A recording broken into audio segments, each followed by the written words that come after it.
Good morning and welcome to Newsfirst Prime Time Sunrise. A very good Tuesday morning to you and welcome to Newsfirst Prime Time Sunrise, coming to you live on NTV Sports. I'm Shaheen Jurampati. Let's start off with a look at your headlines. Chief Minister of the Uva Province to be sworn in today. Cultivation for the Maha season to delay further. A stipulated price for fish to be issued over the next month. Iraqi ground forces backed by airstrikes halts advancing IS militants in a key town near Baghdad.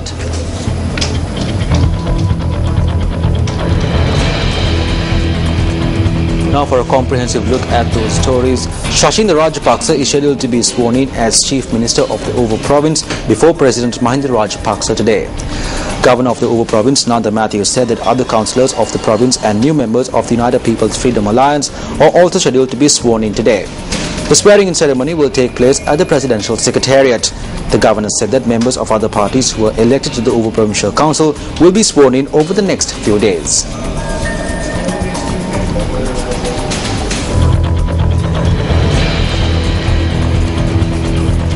The Department of Irrigation says that farmers are still unable to commence cultivating their fields for the Maha season.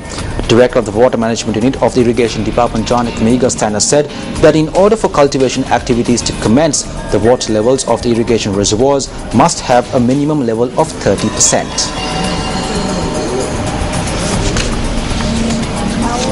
Already rain starts and irrigation department we are planning to start the cultivation with Maha rain.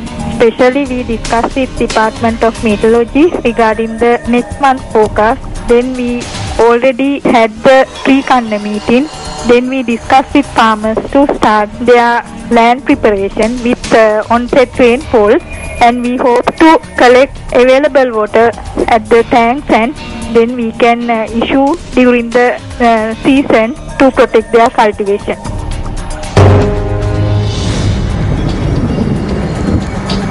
Around 10 houses in the Ambagamo area in Hatton were struck by lightning yesterday. According to our correspondent, lives were not harmed due to lightning as residents of these houses were not in their houses when lightning occurred. However, electronic equipment at these houses were damaged due to lightning.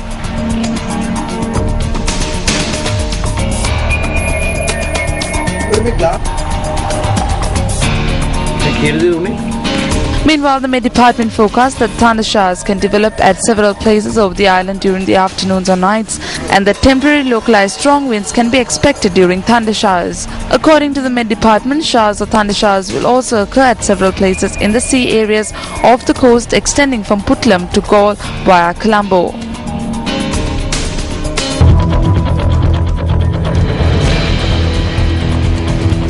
Three inmates have been injured following a clash at the Batticaloa prison.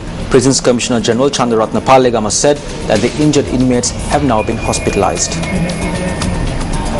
There is a special inmate in the Batticaloa prison. He is placed in a secluded cell. However, the authorities had received information that this inmate is using a mobile phone and is taking ransoms. When inspecting this inmate, the authorities have located a phone in his possession. Following this, the inmate in question had cut two other inmates using a blade under the assumption that these inmates had supplied the authorities with information. All three inmates received minor injuries in the clash that followed, and they are receiving treatment.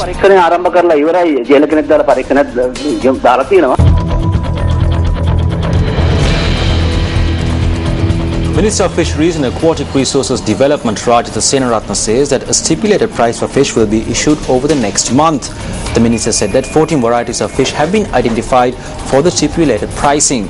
Minister Senaratna said that a price formula is being prepared for establishing the stipulated price, and that discussions in this regard are underway with representatives of fisheries unions and other relevant parties. The Minister of Fisheries added that once the stipulated price is announced, fishermen will receive the benefit of selling their catch to the Fisheries Corporation at the stipulated price even when the prices of fish drop.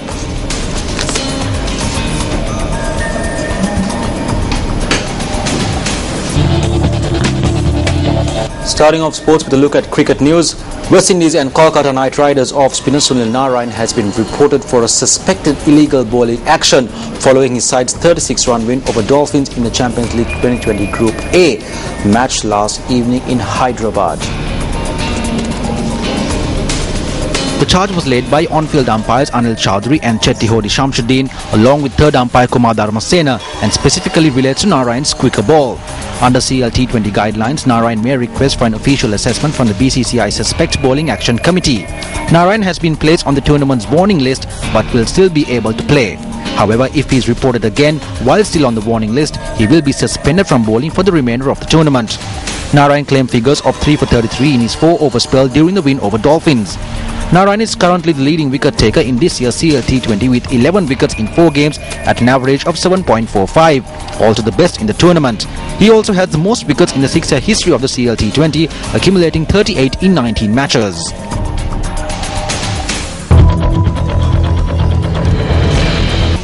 And that's a look at Newsfirst Prime Time Sunrise. As always, it's a pleasure having with us. For the Newsfirst team, I'm Shah Chirapati, wishing you a good day. Hotline 0114 896 896. www.newsfirst.lk. Feedback at newsfirst.lk.